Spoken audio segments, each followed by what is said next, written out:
¿Qué tal, amigos? ¿Cómo están? Bienvenidos a su programa Diálogos Divinos. Estamos con ustedes con mucho gusto el doctor Salvador Tomasini. Hola, amigos, buenas noches. Alejandro Carrega. Hola, buenas noches, ¿cómo están? Y su servidora Alejandra López. Bienvenidos una vez más. Aquí estamos en un tema muy interesante. Así es, un tema muy interesante. Todo esto que hemos hablado sobre la divina voluntad, lo que está en los libros de Luisa, pues como veíamos en el programa anterior, son verdades muy sencillas, muy simples, pero que desafortunadamente por salirse de la, de la corriente habitual de nuestro comportamiento con Dios, como que resultan a veces medio incomprensibles. Entonces hemos pensado que sería bueno el analizar un poquito el por qué estas dificultades para poder entender los mensajes de Jesús. Dentro de los escritos de Luisa hay partes donde Jesús aclara y, por ejemplo, le dice a Luisa, no es que no entiendan, mi voluntad es la más simple, es la doctrina más simple, más sencilla, y yo nunca hago cosas difíciles. Entonces, como que no concuerdan esas palabras de Jesús con la realidad que vemos de que a las personas se les dificulta entenderlo, ¿no? Así que nos dimos a la tarea de tratar de investigar un poco qué es lo que pasa. Y dentro de Luisa, dentro de los escritos de Luisa, pues no encontramos mucho. Eso de no quieren entender, no es que no se entiendan, no quieren entender.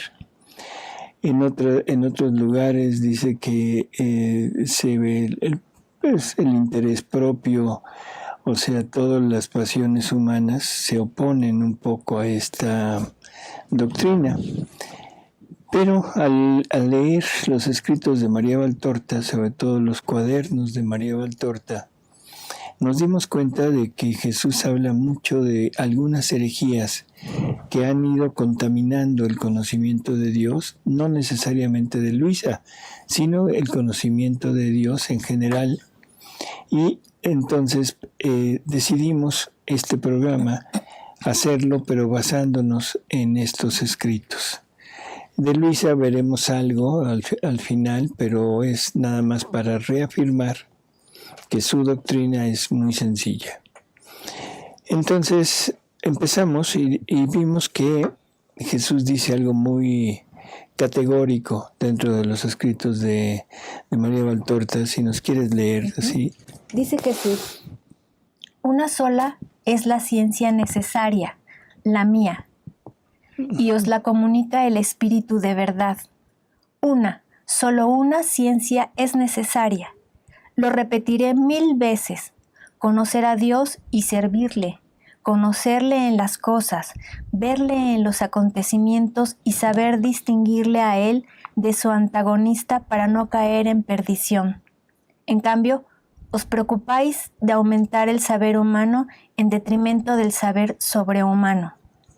Yo no condeno la ciencia, al contrario, me gusta que el hombre profundice con el saber los conocimientos que ha ido acumulando para poder comprender cada vez más y admirarme en mis obras. Os he dado la inteligencia para esto, pero debéis usarla para ver a Dios en la ley del astro, en la formación de la flor, en la concepción del ser, y no usar la inteligencia para violar la vida o negar al Creador. Bueno, como vemos, es totalmente claro. Una sola ciencia es la ciencia que deberíamos de tener, que es la ciencia de Él. Incluso en la ciencia humana, deberíamos de usar la ciencia humana para descubrirlo a Él. O sea, porque en realidad toda la ciencia se basa en el estudio de lo creado y puede ser desde la materia, a los seres vivos, pueden ser vegetales, animales o al mismo hombre, pero siempre estamos investigando y estudiando seres creados por Dios. Por lo tanto, la ciencia nos debería de ayudar para descubrir todas las maravillas y el poder y la inteligencia de Dios al crear tantas cosas, ¿no? Inclusive las matemáticas, ¿no? Es considerada una ciencia. Las matemáticas son perfectas. Así es. Ahí encontramos el atributo de la perfección de Dios. Así es. Sí, ya hay una frase que dice, cada que la ciencia abre una puerta, se encuentra con Dios. Exactamente. Y bueno, él pues nos recrimina un poquito el que en la búsqueda de esa ciencia humana, en detrimento de la ciencia divina. O sea, cuando el hombre se aboca al estudio de la ciencia humana y va buscando razones de nuestra existencia, pero razones no fundamentadas en Dios, sino que incluso usa la ciencia a veces para negar al mismo Dios, ¿no? Entonces Dios no está negado a la ciencia. Él nos dio la posibilidad, nos dio la inteligencia, nos dio todo lo necesario para penetrar en sus obras, pero para descubrirlo a Él. Y el hombre lo ha usado totalmente al contrario, ¿no? Hay muchísimas, ¿cómo diríamos?, corrientes de pensamiento que se oponen al conocimiento de Dios. Y Jesús nos habla de alguna que otra, como dice, racionalismo, humanismo, filosofismo, teosofismo, naturismo, clasicismo, darwinismo. Tenéis escuelas y doctrinas de todos los géneros y os preocupáis de todas, por cuanto la verdad esté muy pervertida o abolida en ellas. Solo no queréis seguir y profundizar en la escuela del cristianismo. Pero pobres necios, ¿y qué haréis con vuestras escuelitas y de vuestras palabritas cuando tengáis que hacer mi examen? Es una forma muy, yo me atrevería a decir, despectiva. Sí. ¿Sí? Tú, vuestras escuelitas, vuestras filosofitas, ¿sí? Bueno, pero así habla Jesús, o sea, y habla Jesús en María Valtorta muy, muy directo, sí, y muy fuerte, o sea, realmente habla muy, muy fuerte, condenando todo lo que es condenable y sobre todo aquello que nos aleja de Él. Habéis apagado en vosotros la luz infinita de la ciencia verdadera y habéis creído iluminar vuestras almas con subtítulos de luz, así como pobres locos que pretendieran apagar el sol, haciendo con muchos farolillos un nuevo sol. Así es. Entonces, bueno, vamos a seguir leyendo tantito para ir profundizando un poco. Aquí nos dio algunas de las corrientes de pensamiento en las cuales el hombre se opone a Dios. Él en algún lugar las llama herejías, y creo que con toda la razón, ¿no? Pero bueno, vamos a seguir. En otra parte de los escritos dice Jesús, son pocas las cosas que yo condeno severamente, como esta del racionalismo, que viola y desconsagra y mata la fe. Digo fe con mayúscula, para decir fe verdadera, absoluta, real. Yo lo condeno como mi sicario. Es el mismo que me mata en los corazones y que ha preparado y prepara tiempos muy tristes para la iglesia y el mundo.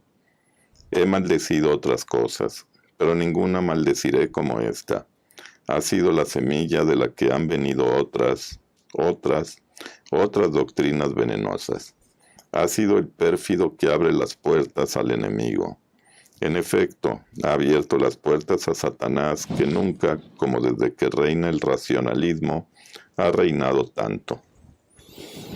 O sea, se está ya refiriendo a una corriente de pensamiento, que es el racionalismo y que desafortunadamente es uno de los más, ¿cómo diríamos?, dispersos y puestos en moda en la actualidad, difundidos, ¿no? Ese todo quererlo pasar a través de la razón, o sea, todo quererlo poner a través de nuestra capacidad de razonamiento, cuando que no entendemos que Dios excede en infinito todo lo que nosotros tenemos y lo que nosotros somos, ¿no? Pero bueno, vamos a definir qué es racionalismo, sacado del diccionario de la Real Academia Española, de la lengua española, ¿no? En una definición dice: doctrina cuya base es la omnipotencia e independencia de la razón humana. Es muy curioso las palabras con las que lo define. Omnipotencia, ¿sí? Uh-huh. E independencia. O sea, omnipotencia es todopoderosa. Según esto, la razón es todopoderosa, o sea, la está equiparando a Dios. Y le pone otro sobrenombre que es independencia, no depende de nadie. O sea, se libera totalmente de toda esa corriente de que somos criaturas. Nada más con esa palabra nos está diciendo, ustedes no son criaturas. No dependen de nadie, no necesitan estar sujetos a nadie. ¿Sí? Y lo de omnipotencia, bueno, se entiende, es todopoderosa. Nuestra razón, creo que no hay cosa más risible, yo diría, porque es risible eso que nos pone. Y en otra parte también lo define como sistema filosófico que funda sobre la sola razón las creencias religiosas. Ahora ya va directamente a definir lo que se está viviendo en la actualidad, que es toda la doctrina, toda la revelación de Dios, las quieren poner a través de la razón. Y la razón es la que va a decidir qué es lo real, qué es lo no real. Y una de las cosas que nos lleva a esto es la pérdida de la fe. La pérdida de la fe. Cuando yo trato de poner todo a través de la razón, pierdo la fe, que es creer, y ahora solamente estoy dispuesto a aceptar lo demostrable. Es como si el hombre quisiera crear a Dios. Así es. Con nuestra capacidad de ese tamaño. Así es. Si yo lo puedo creer, Dios existe. Si no lo puedo creer, Dios no existe.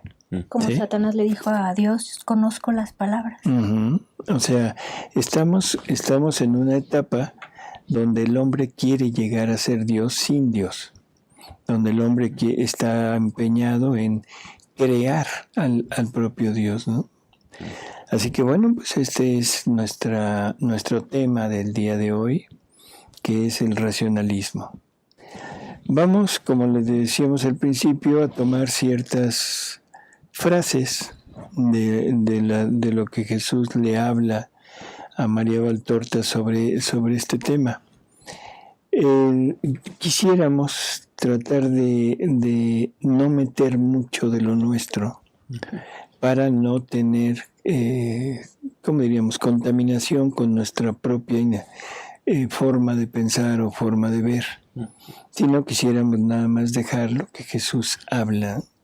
Por eso es que nos vamos a dedicar a leer mucho y a comentar menos.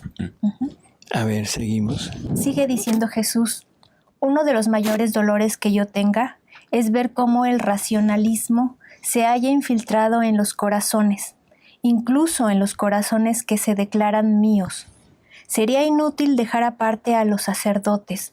Precisamente entre estos se encuentran aquellos que, predicándome a mí y mis milagros pasados, niegan mi potencia, casi como si yo no fuera ya el Cristo capaz de hablar aún a las almas que languidecen por falta de mi palabra, casi asegurando mi incapacidad actual para el milagro y la potencia de la gracia en un corazón.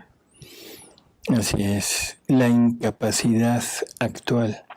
Y a eso es a lo que estamos llegando, a poner a Dios como un ser totalmente incapaz de hacer lo que Él hace y de ponerlo en un momento en el que ya no será capaz de influir sobre el hombre, porque su razón del hombre se ha vuelto libre, según esto, y se ha vuelto omnipotente, según lo leíamos hace unos momentos, ¿no?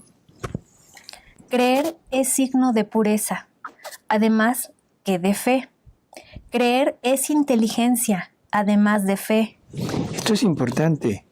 Porque siempre hemos puesto la palabra creer en el sentido de simplemente aceptar una verdad, aceptar un hecho que nuestra inteligencia no puede abarcar.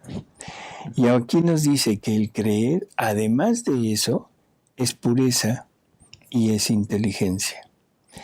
O sea, ¿qué nos dice? Que la persona que no es pura, o sea, que no tiene una pureza interior, es una persona que difícilmente puede llegar a creer. ¿Sí? Y una persona que no es inteligente, y ahorita vamos a tratar de aclarar eso, tampoco es capaz de llegar a creer. Lo de la pureza creo que se entiende perfecto. Sí, para no ponerle nada de lo nuestro. Así es. Dejar que todo sea de él. Y lo de la inteligencia hay que enfocarlo en el punto de inteligencia espiritual.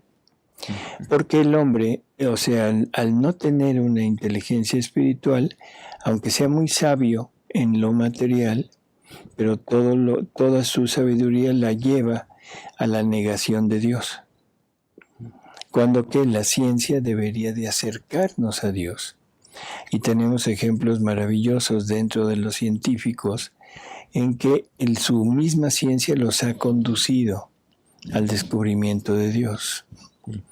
Pero todos somos inteligentes, ¿no? Por las 3 potencias del alma que Dios nos infundió, que es inteligencia, memoria y voluntad. Ya tenemos intrínseco ese conocimiento, esa virtud.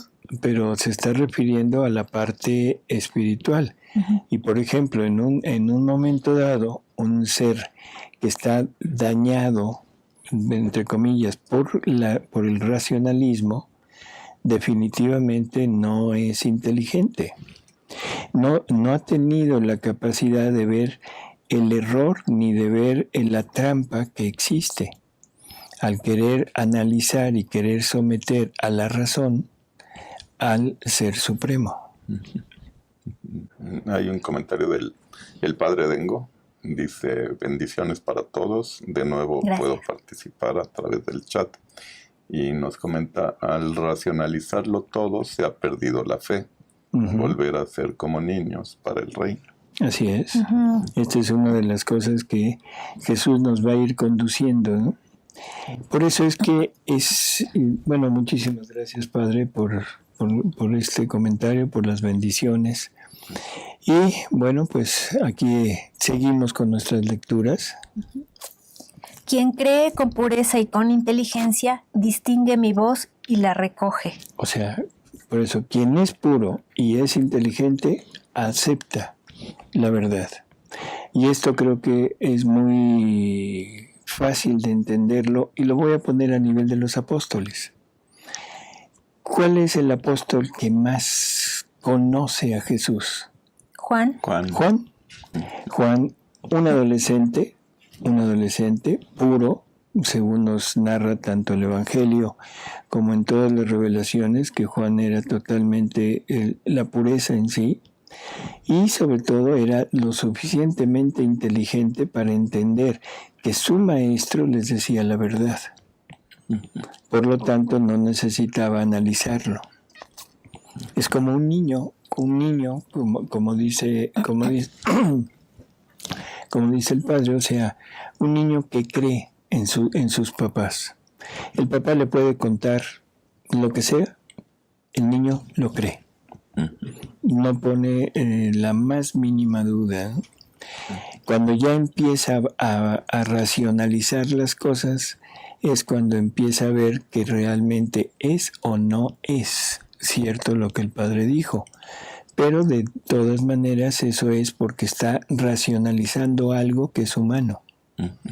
Pero cuando ese algo que se racionaliza es divino, yo vuelvo a repetirlo, la palabra de Dios es infalible. No hay forma de que la palabra de Dios cambie. Nosotros podemos cambiar la palabra humana, porque la palabra humana está adecuada al tiempo, circunstancia, en fin, costumbres. Pero la palabra divina no. Y ahora nosotros queremos incluso actualizar la palabra divina. Queremos ponerla al día de acuerdo a la sociedad en la que se vive y que ahora lo que Dios dijo y puso como precepto ahora ya no es un precepto negativo y que la podemos cambiar a nuestro antojo. Y definitivamente eso no es verídico, ¿no? Los demás rebuscan, discuten, critican, niegan. ¿Y por qué? Porque viven de la pesantez y no del espíritu. Están anclados en las cosas que han encontrado y no piensan que son cosas venidas de los hombres, los cuales no siempre han visto justamente. Uh-huh. Incluso me niegan a mí. A pesar de que dicen que no me niegan, ellos son los doctos y han sofocado la bella, santa y sencilla, pura capacidad de creer, bajo las piedras y los ladrillos de su ciencia, demasiado embebida de tierra para poder entender lo que no es tierra. Ah, María, cuánto dolor tiene tu Jesús. Veo morir lo que yo he sembrado a costa de mi muerte. Pero ni aunque yo apareciese, me creerían. Pondrían en movimiento todos los utensilios de la ciencia para pesar, enumerar, analizar la maravilla de mi aparición. Exhibirían todos los razonamientos de su cultura, molestando a profetas y santos para citar al revés y en el modo en que le es más cómodo, las razones por las cuales yo, Rey y Señor de la creación, no puedo aparecer. También ahora, como hace 20 siglos, los sencillos, los niños, me seguirían y creerían en mí. Los sencillos porque tienen el mismo corazón, virgen de racionalismo y de desconfianza y de soberbia de la mente, de párvulos. No encontraría en mi iglesia a los capaces de creer, es decir, en el gran ejército de mis ministros. Qué fuerte. Oh santa virginidad del Espíritu, qué preciosa eres, querida, predilecta de mi corazón que te bendice y te prefiere. Oh santa virginidad del Espíritu, que conservas el candor del bautismo en las almas que te poseen, que conservas el ardor de la confirmación en las almas que te conservan, que mantienes la nutrición de la comunión en las almas que a ti se abandonan, que eres matrimonio del alma con Jesús, Maestro y amigo, que eres sacerdocio que consagras en la verdad, que eres aceite que limpias en la hora extrema para preparar la entrada en la morada que os he preparado. Santa virginidad del Espíritu, que eres luz para ver, sonido para entender, cuán pocos te saben conservar. Son pocas las cosas. Ya, esto ya lo leímos. Uh-huh. Sí, de aquí ya viene. Y aquí viene otra parte. Aquí dice Jesús: bienaventurados los que, como cierran la puerta al pecado y a las pasiones, saben cerrar en la cara las puertas del templo secreto a la ciencia que niegan, y viven, solos con el único que es todo, hasta el final. La palabra de Dios es semilla de vida eterna, pero la palabra está acechada por muchas cosas. Dejo estas muchas cosas y hablo solamente de una, diría mortal, quizás más que el pecado mismo. Esto que va a decir es tremendo. Algo que es mortal, incluso más que el mismo pecado. ¿Sí? O sea, nosotros sabemos que el pecado, nos quita la gracia, o sea, nos separa totalmente de Dios. Estamos hablando del pecado mortal, o sea, sí, por eso dice mortal. Sí. Pero en términos generales, ¿qué más puede haber más grave que el mismo pecado mortal? Uh-huh. Sí, dice, y que no se escandalice ningún espíritu pusilánime cuando digo que quizás sea más mortal que el pecado. Es verdad. El pecador que no tiene la mente corrompida por el ácido del racionalismo tiene 90 probabilidades de saber acoger la palabra y volver a encontrar la vida. El racionalista solo tiene 10 probabilidades e incluso menos de conservarse capaz de salvación a través de la palabra. Esto que acabo de decir es tremendo, yo lo veo tremendo, Pero en realidad, bueno, son palabras de Jesús y es lógico. El racionalista sería el obstinado.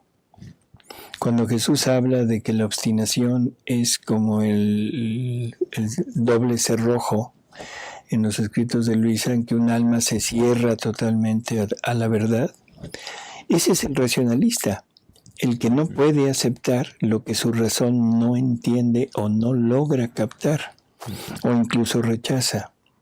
Así que, bueno, más mortal que eso no hay. Un racionalista, alguien que lleve a cabo el racionalismo en plenitud, es un alma que se condena, porque no tiene la capacidad de poderse arrepentir, porque no tiene la capacidad de poder entender que está mal. Sí. Sí, es tremendo, ¿no? Sí. Dice el padre Dengo, por supuesto, para creer hay que usar la razón. Lo vemos en la Santísima Virgen, en San José. Ante el ángel se turbaron, se cuestionaron, pero por su corazón puro aceptaron lo que venía de Dios.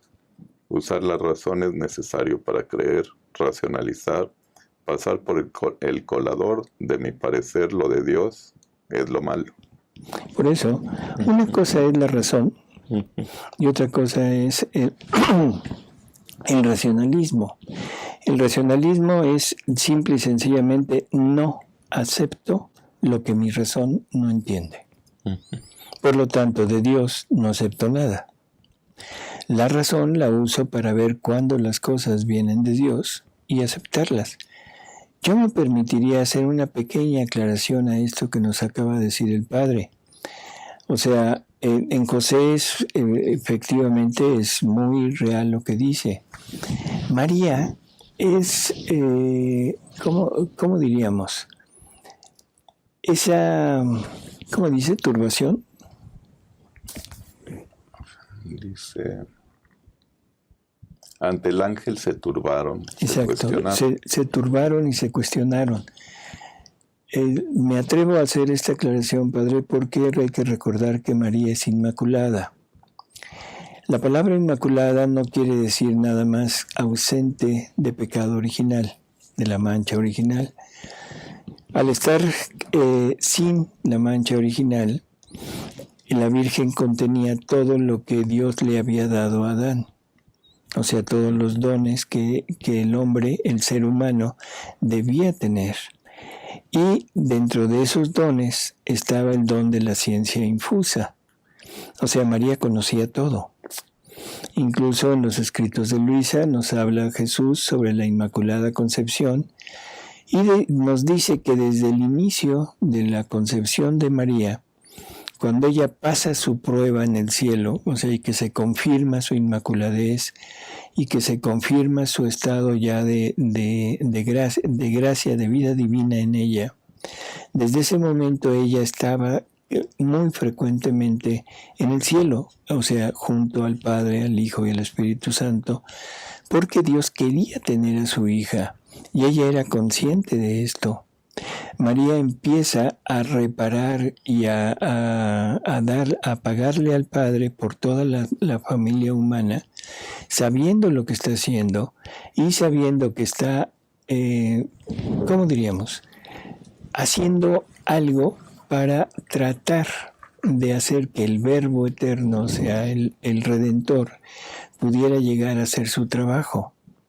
Lo único que le habían ocultado era el que iba a ser su madre. Entonces, lo que María pasa en ese momento, ella sabe exactamente qué le está anunciando el arcángel. Al verlo y al saludo, que es el saludo del Padre Celestial a María, con ese Salve María, que era un saludo que se le otorgaba a las dignidades, ¿cómo diríamos?, políticas, a Nerón, en fin. Ella sabe a lo que va. Y cuando le dice que va a concebir un hijo, en ese momento se turba, no en el sentido de turbación, sino en el sentido de admiración. Porque ahora sabe que ese anuncio es el anuncio del Redentor. ¿Sí? Y luego, bueno, las palabras que siguen es simplemente aclarar el cómo.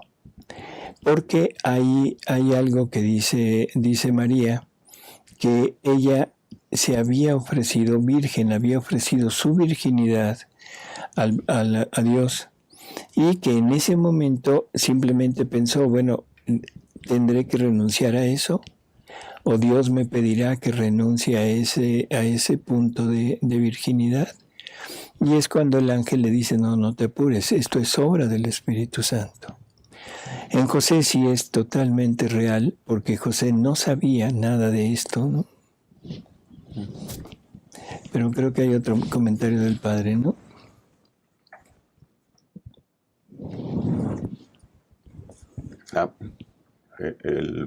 El padre dice, se turbó, o sea, se asustó, se cuestionó en cuanto que preguntó, ¿cómo a mí si no conozco varón? Como usted lo explica, es perfecto. Bueno, a ver, seguimos. Dice, el racionalismo es peor que la cizaña. Cuando se vea su obra, en el momento en que será conocido todo lo de la tierra y de los hombres, se verá que esta herejía ha sido la más nociva porque es la más sutil y la más penetrante. Es como un gas, lo absorbéis y os mata, pero no lo veis. A veces ni siquiera sentís el olor, o incluso, siendo agradable, aspiráis ese olor con placer. Lo mismo sucede con el racionalismo. El racionalismo penetra inadvertidamente allí donde se cree que no puede entrar. Entra por miles de orificios, como una serpiente. Se viste con vestiduras lícitas, más aún admirables, y actúa bajo ellas, pero contra ellas. Es un virus. Cuando uno se percata ya lo tiene difundido por la sangre y difícilmente se libra de él. Bajo el rayo de mi misericordia, la reacción del pecado es violenta, pero la del racionalismo es nada.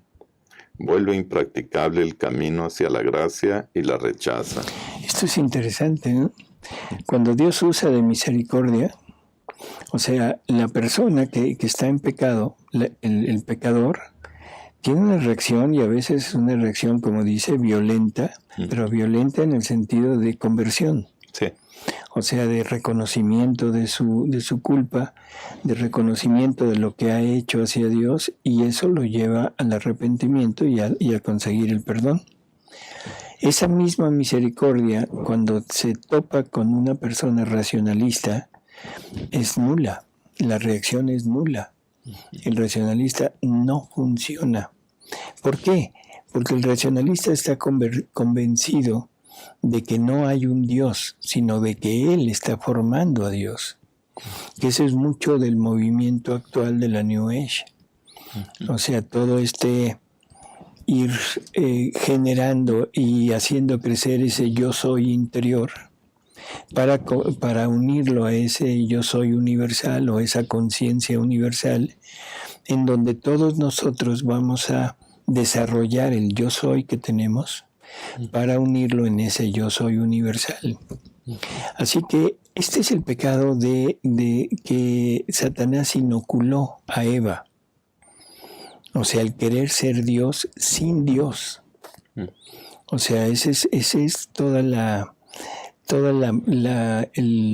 mentiras que va envolviendo a Eva, diciéndole que si come de aquel fruto, será igual que Dios.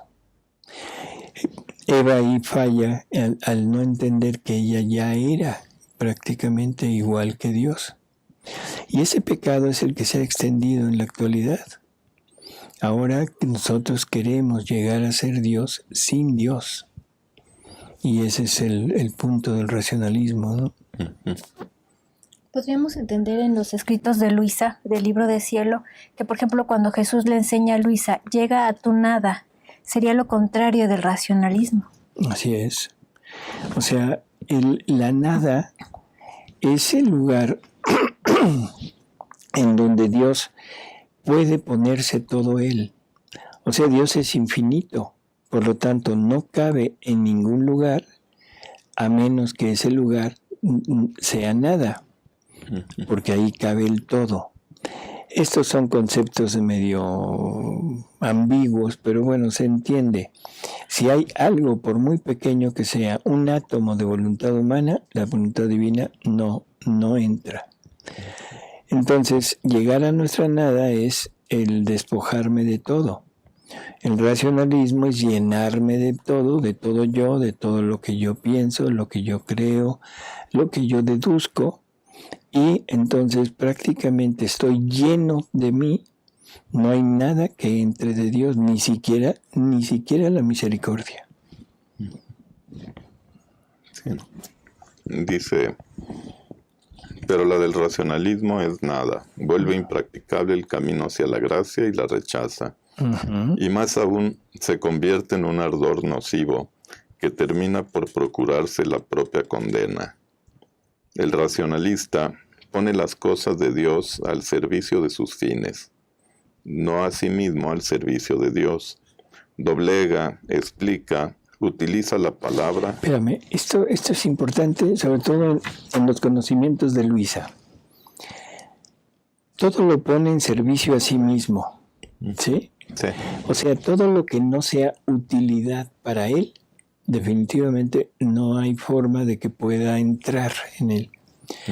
Y esto se puede ver también en el sentido de decir, es que a mí no puedo entender lo que Jesús le dice porque no encuentro ningún punto de apoyo para poder aceptar lo que me está dando.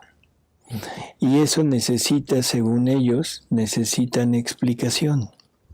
Y una explicación que no se va a encontrar en ningún modo humano, porque se piden explicaciones humanas, sino solamente a través de la fe. La única explicación es la fe, es creer.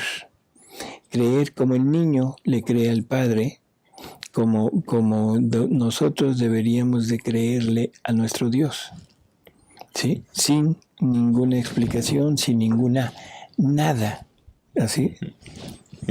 Y esa fe va creciendo y eso nos va comprobando que es cierto, ¿no? Así es. Eso es lo que dice Jesús, que cuando nos rodeemos de la fe, que estemos totalmente rodeados por Él, entenderemos, podremos penetrar las cosas de Dios. Esto es algo que es, por favor, tremendo. Las cosas de Dios no podemos entenderlas si no tenemos fe, pero fe a modo como Jesús nos dice. Porque Él nos dice, la fe soy yo. Entonces, lo que Él nos está diciendo es, cuando te veas rodeado, cuando estés lleno de mí, en ese momento las cosas mías las podrás entender. Así que lo que necesitamos es prácticamente poseer a este Jesús, ¿sí? Y eso es, en la medida que lo vayamos poseyendo, es en la medida en la que podremos ir penetrando y entendiendo cada vez más todo lo de Dios. Dice, el racionalista pone las cosas de Dios al servicio de sus fines, no a sí mismo al servicio de Dios. Doblega, explica, utiliza la palabra a la luz, pobre luz, de su mente turbada, y como un loco que ya no conoce el valor de las cosas ni de las palabras, les da significados que solo pueden salir de uno que ha vuelto suyo el astuto obrar de Satanás. Esa es otra tremenda cosas, ¿no? Bueno.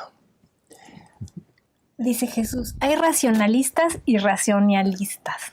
O sea, va a hacer una, ¿cómo diríamos? Una va a catalogización del racionalismo.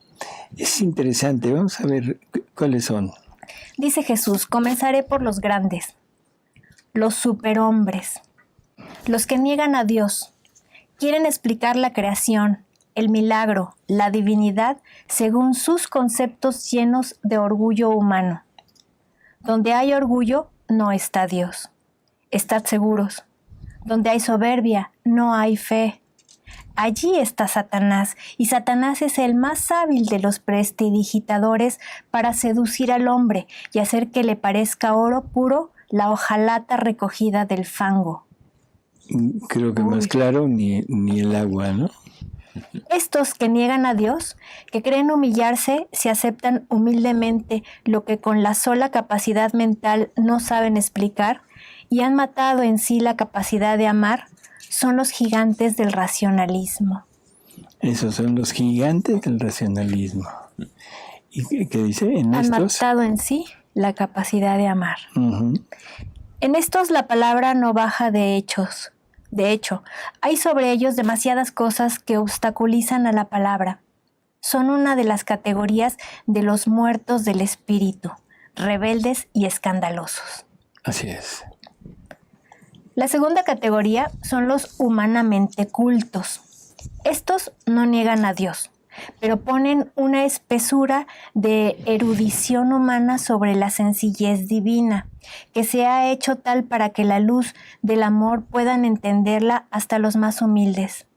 Se visten como pavos reales, orgullosos de su plumaje, y como estos son hermosos solo en apariencia, no saben caminar. No saben cantar en el camino las alabanzas al Señor.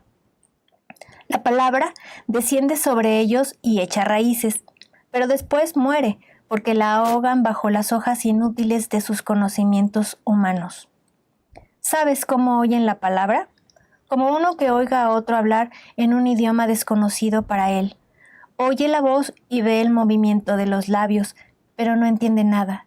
Por su demasiado saber, no aceptan las luces, tan sencillas y puras que Dios ha puesto para que el hombre vea el camino que lo lleva al Padre.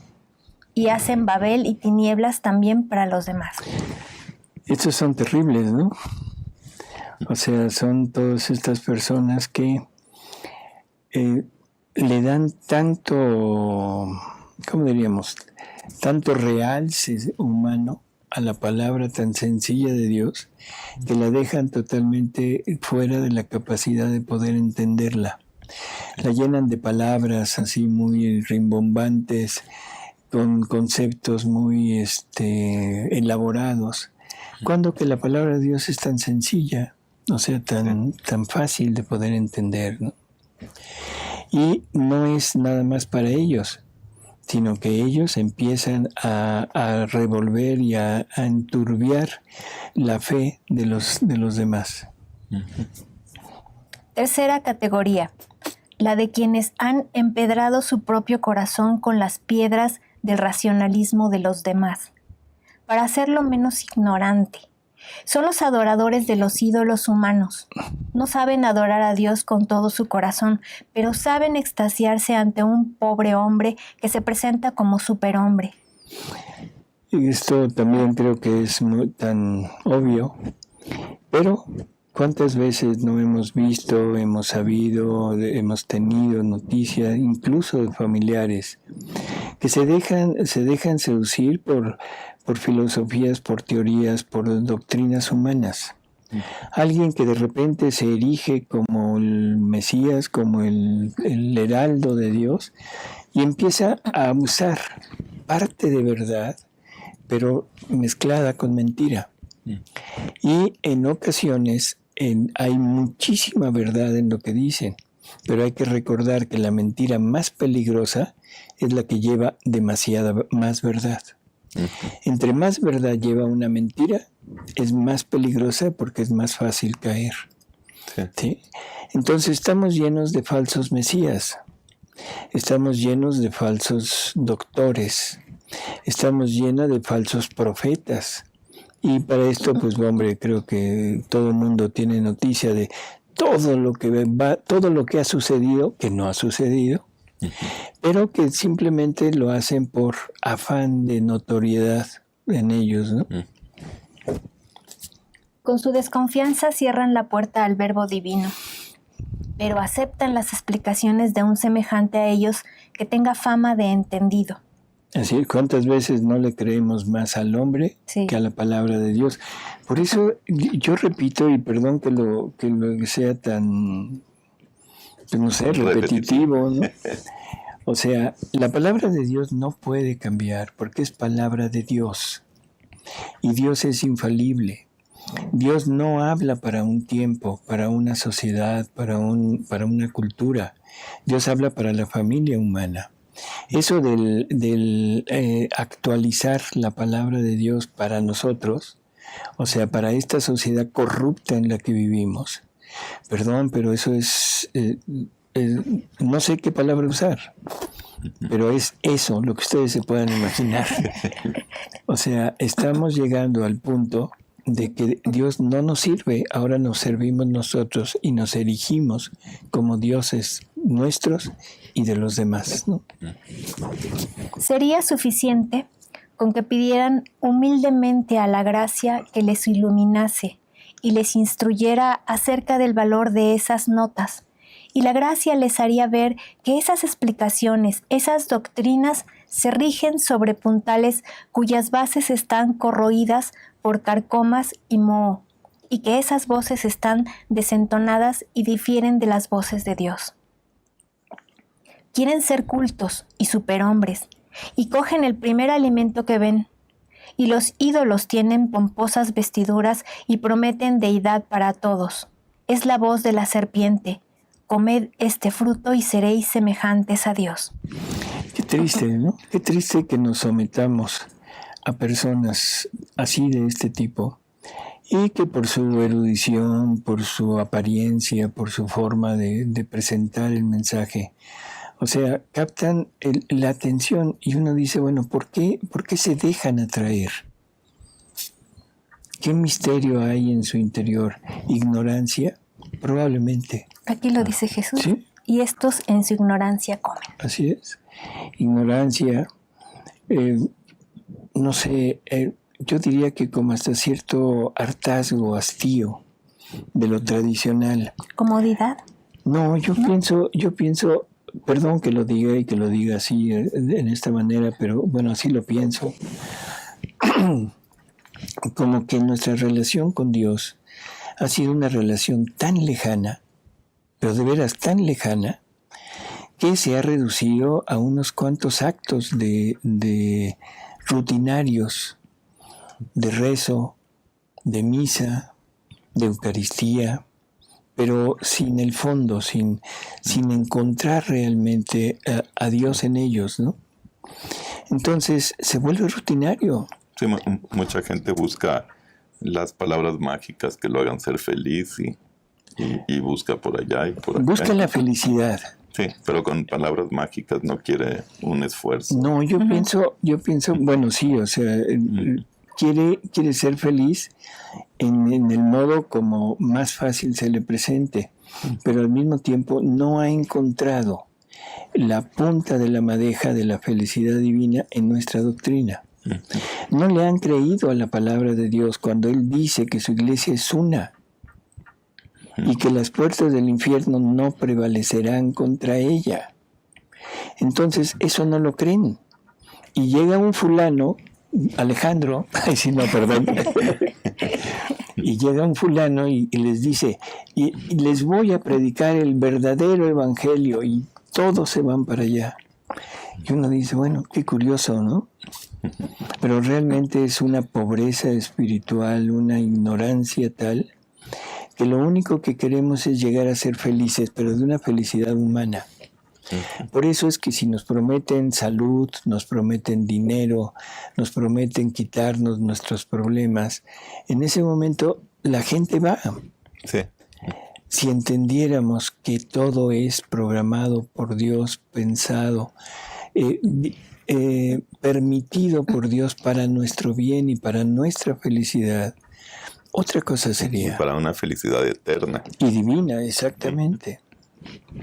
En fin. Uno es el fruto que os convierte en dioses, hombres, el que pende de mi cruz. Uno es el que dice a vuestras mentes, Efetá, Cristo. ¿Qué es Efetá? Ábrete. Ábrete.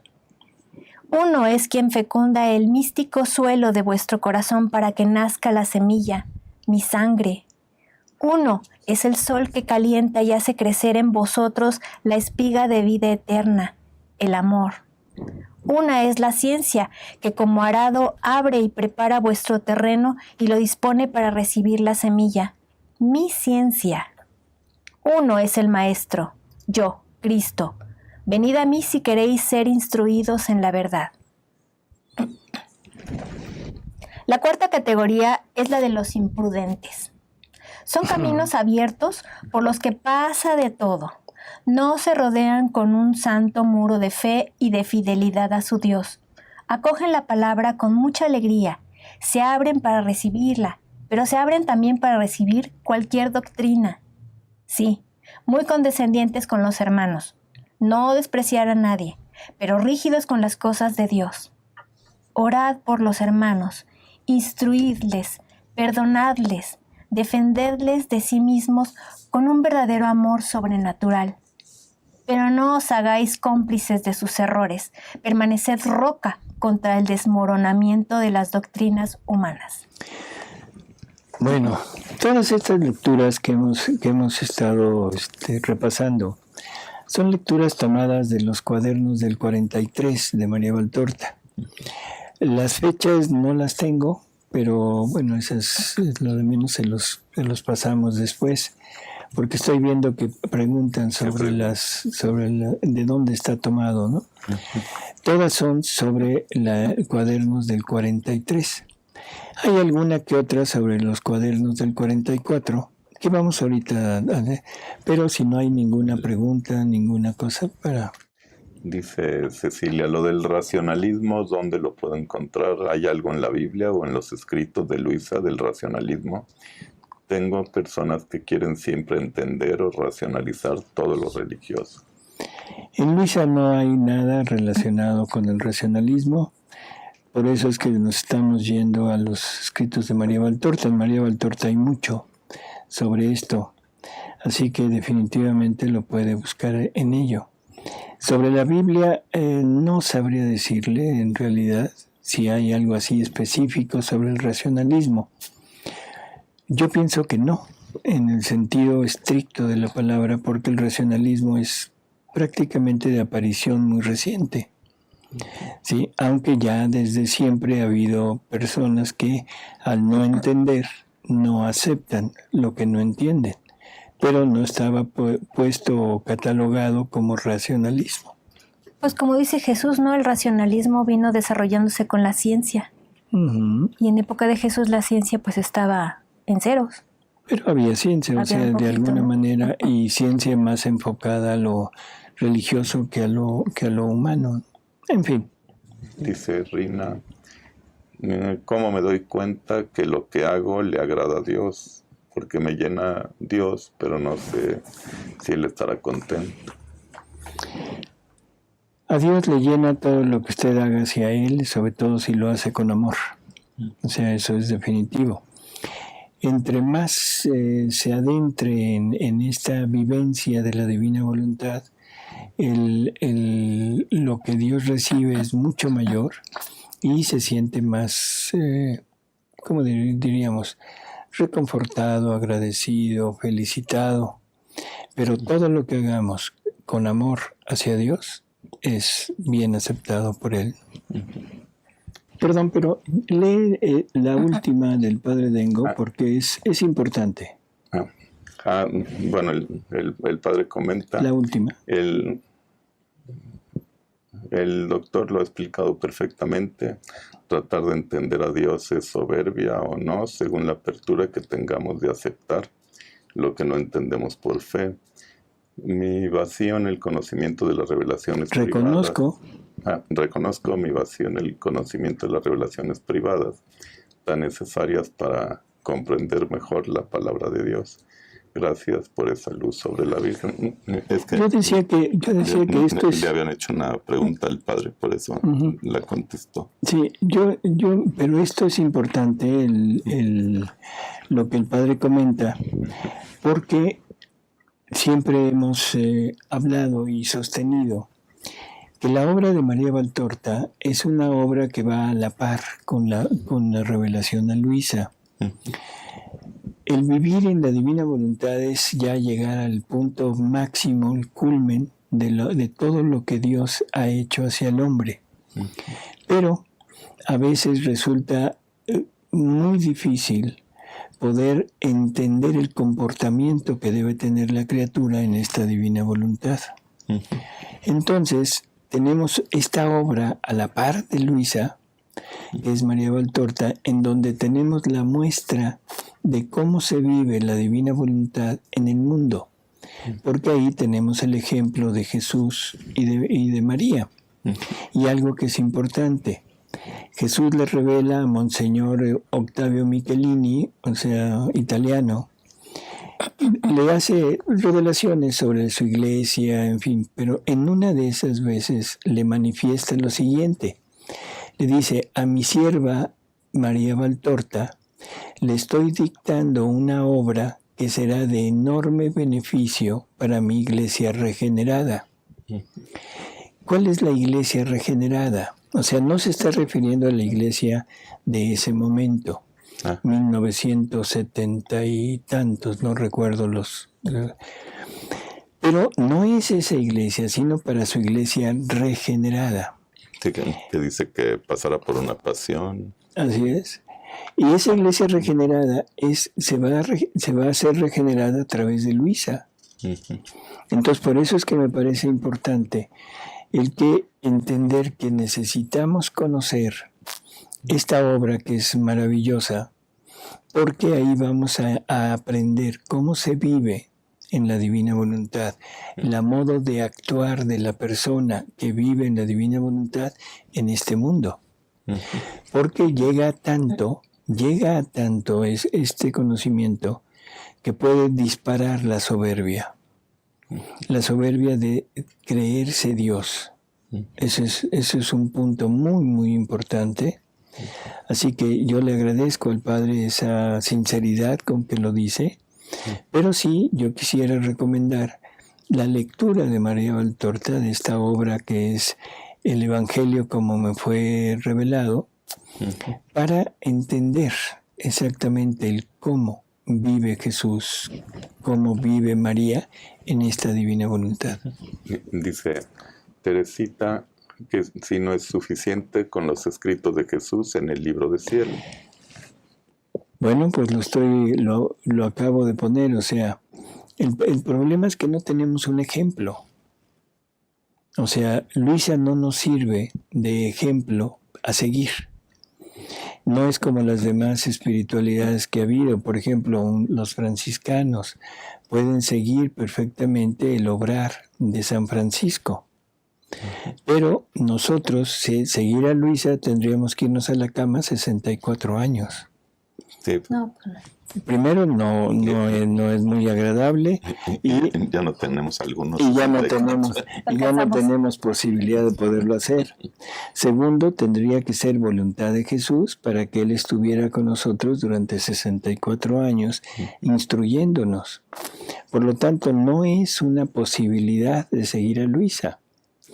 Cuando se nos dice que vivir en la divina voluntad es tener la voluntad de Dios como propia, y que tenemos las obras de Dios como propiedad, y que cada vez que nosotros obremos es repetir todo lo que Dios ha hecho, eso, si tengo la mente, tengo mi espíritu libre del racionalismo, lo puedo creer, y entre más lo crea, más humilde me vuelvo, hasta llegar a mi verdadera nada. Porque entenderé que todo lo que yo hago no soy yo, sino es la divina voluntad. Pero si tengo el racionalismo en mi espíritu, puedo desviarlo hacia esa parte de decir, es Dios, pero soy yo. Yo soy Dios, y ese es el peligro tremendo de la divina voluntad, ¿no? Así que por eso fue este comentario y esta petición de... Así, pero... Dice José Luis, el racionalismo sería lo que entiendo y tengo respuesta con mi razón o la de otro que me influye y se opone a la fe. En la mayor parte de las ocasiones sí se opone a la fe. Dice Gabriela, ¿cómo ayudar a mis hijos para sacarlos del racionalismo? Bueno, por lo que dice, ya son hijos mayores, porque solamente los adultos, las personas que ya tienen su propia personalidad, su propia vida, son los que pueden ser racionalistas. ¿Cómo sacarlos de ahí? Con un movimiento de conversión. Y Jesús nos dice que toda alma que viva en su divina voluntad, Él le va a conceder las más grandes conversiones. Así que la mejor manera que podemos tener en esto es vivir intensamente la divina voluntad. Con algo que es importante, promete también que ninguno de los que le pertenezcan a esa alma se perderá. Dice Edith, ¿cuál es la diferencia entre el racionalismo y el modernismo? Pues yo diría que el modernismo es tratar de adecuar todo a la época, al momento, a la ideología de la sociedad en donde se vive. Ya hemos dicho que la palabra de Dios no sufre este cambio, no importa el momento en el que se esté viviendo.